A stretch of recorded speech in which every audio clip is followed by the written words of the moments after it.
Terkait dengan proses penanganan perkara, klien kami Saudara Rizky Bilar hingga saat ini memang masih dalam proses tahap penyelidikan, yang dimana nanti terkait dengan perkembangan lanjutannya nanti akan kita sampaikan secara berkala ya, terkait dengan proses penanganannya seperti apa.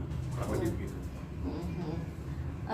Terakhir komunikasi dengan Bilar seperti apa, Bang?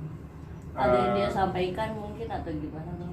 Baik, terkait dengan yang disampaikan oleh klien kami Mas Rizky sendiri memang seperti yang sebelumnya sudah pernah saya sampaikan juga, bahwa terkait dengan masyarakat mungkin sifatnya lebih himbauan ya, agar lebih bijak lagi dalam mempergunakan yang namanya sosial media, kurang lebih seperti itu. Karena bagaimanapun juga kalau kita bicara dengan terkait dengan penggunaan sosial media ini kan masing-masing baik itu pengguna ataupun korban itu memiliki hak yang sama. Jika masyarakat mungkin menghujat Mas Rizky atau mungkin mengolok-olok dan sebagainya, tapi yang perlu kita ketahui bersama, Mas Bilar juga memiliki hak juga, yaitu hak hukum untuk melakukan proses terkait dengan persoalan ini. Mungkin itu sih yang bisa saya sampaikan. Baik, terkait dengan akun yang secara resmi kita laporkan itu memang cukup banyak, terutama yang memang langsung mengena kepada individu dan keluarga ya. Itu sih yang mungkin menjadi titik berat proses pelaporan ini. Itu yang bisa saya jelaskan. Dan itu bukan fake kan, Bang? Bukan. Setelah dicek itu bukan fake, maksudnya memang resmi punya seseorang atau punya ini kan, juga bukan akun Kalau bodong lah terkait istilahnya. dengan baik, terkait itu akun fake atau bukannya itu memang saat ini memang masih dalam proses pengembangan penyelidikan. Jadi memang kita mengharapkan jawaban nanti dari pihak penyidik seperti apa, karena memang waktunya juga masih 1 minggu ini. Jadi memang terkait hasil penyelidikan itu seperti apa nanti akan dilaporkan ke kami, dan itu harapan nanti kita bisa sampaikan secara resmi kepada rekan-rekan media semua. Seperti itu.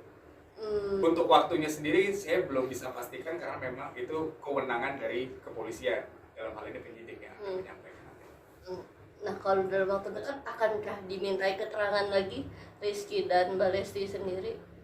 Kita masih sebenarnya kita masih menunggu lagi dari pihak penyidik itu akan ada perkembangan seperti apa lagi. Memang kalau kita secara hukumnya, mekanisme hukum acaranya memang nanti pasti akan ada panggilan berikutnya kepada Mas Rizky dan Mbak Lesti terkait dengan kasus ini sih, seperti itu. Oke, Bang, sebenarnya apa sih yang mau disampaikan sendiri sama Rizky atau Mbak Lesti tentang laporan itu? Kayak misalnya pengen supaya teman-teman bijak lagi kah dalam bersosmed, atau karena memang Bilar sendiri sudah di titik jenuh menghadapi netizen gitu loh.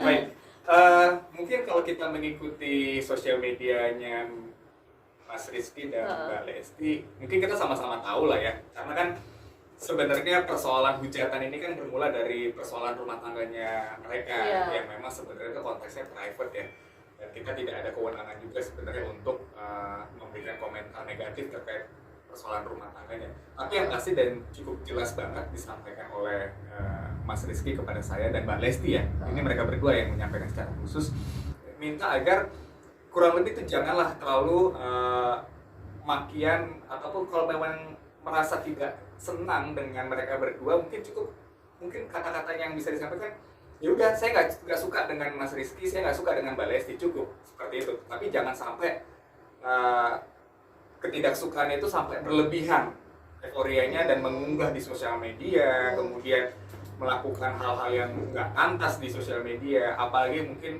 terkait dengan anaknya, terkait dengan orang tuanya. Ini kan sama sekali tidak ada hubungannya terkait dengan apa yang terjadi antara Mbak Lesti dan Mas Rizky. Itu sih yang kemarin cukup jelas disampaikan oleh Mas Rizky dan Mbak Lesti kepada saya sebagai kuasa hukum.